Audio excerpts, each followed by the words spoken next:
Assalamualaikum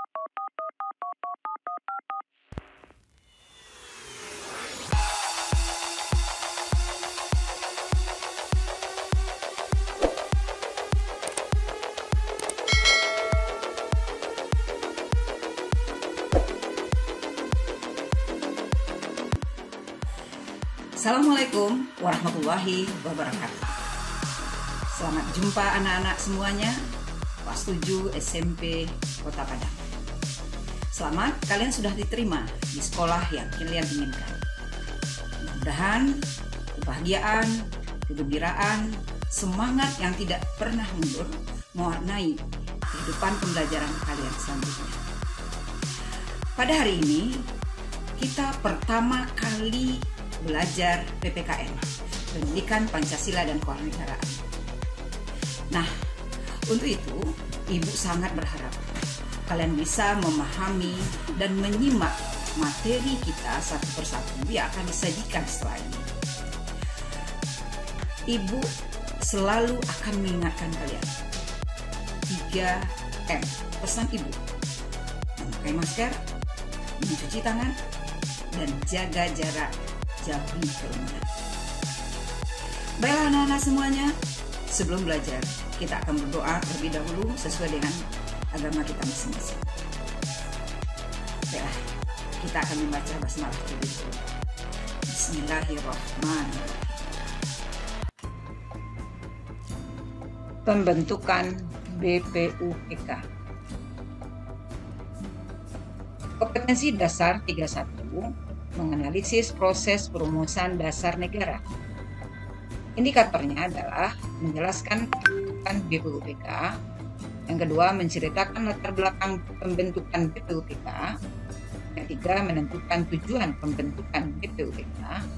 Yang keempat, menjelaskan keanggotaan BPUPK. Kelima, menceritakan sidang-sidang BPUPK.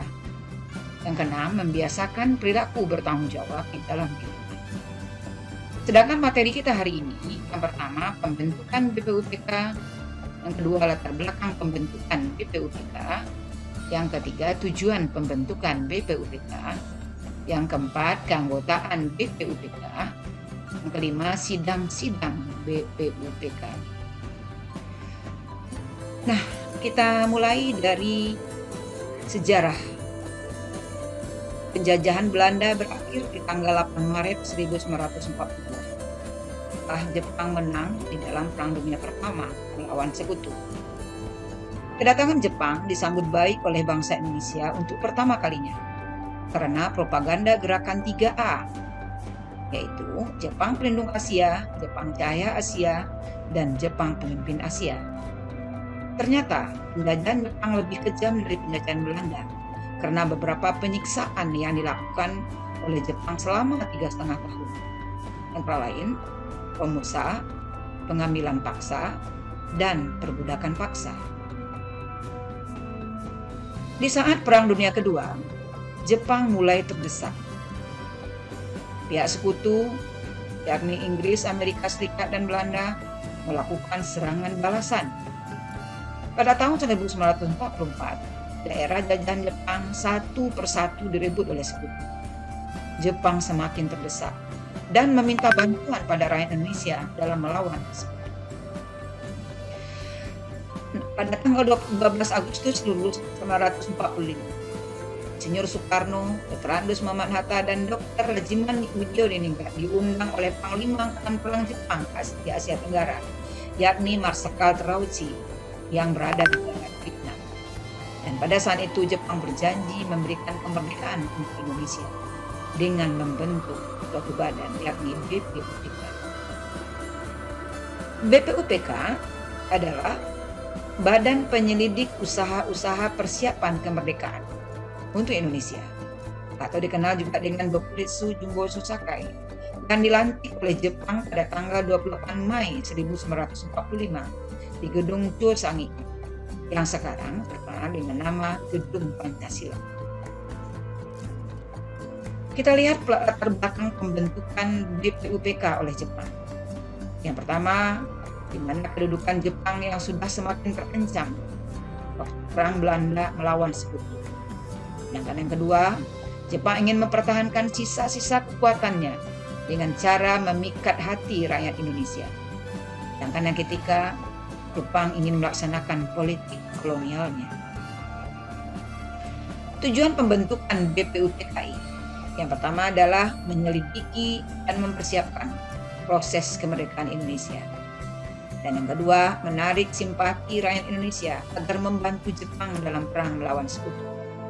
Sedangkan yang ketiga, disebut dengan cara memberikan janji-janji kemerdekaan kepada Indonesia.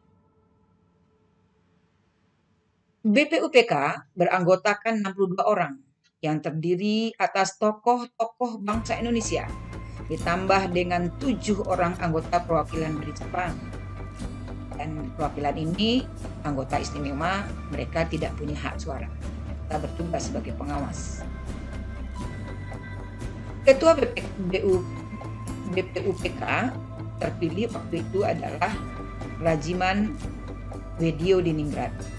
Dan ada 2 wakil ketua, yaitu Ichi Bangase Yoshio yang berasal dari Jepang dan Raden Panji Suroso yang berasal dari Indonesia. BPUPK mengadakan sidang sebanyak 2 kali. Ada sidang resmi sebanyak 2 kali dan 1 kali sidang tidak resmi. Sidang resmi yang pertama dilaksanakan tanggal 29 Mei sampai dengan 1 Juni 1945, membahas tentang dasar negara. Sedangkan sidang kedua, yang kedua berlangsung tanggal 10 sampai dengan tanggal 16 Juli 1945 dengan membahas rancangan Undang-Undang Dasar. BPUPK mengadakan sidang tidak resmi sebanyak 1 kali. Pelaksanaan sidang tidak resmi hanya dihadiri oleh 38 orang dalam 8 orang. Kegiatan ini berlangsung di masa antara sidang pertama dengan sidang kedua. Tujuan sidang tidak resmi ini untuk membahas rancangan pembukaan Undang-Undang Dasar Negara Republik Indonesia tahun 1945 yang dipimpin oleh Insinyur Soekarno.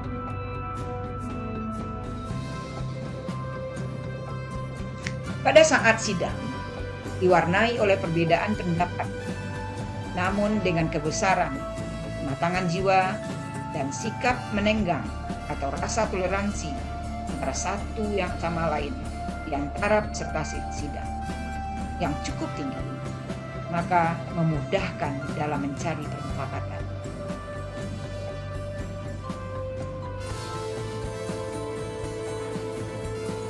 Sebagaimana juga disebutkan bahwa bermusyawarahlah dengan mereka dalam urusan itu. Kemudian apabila kamu telah membulatkan tekad, bertakwalah kepada Allah. Sesungguhnya Allah menyukai orang-orang yang bertawakal kepadanya. Anak-anak ibu semuanya,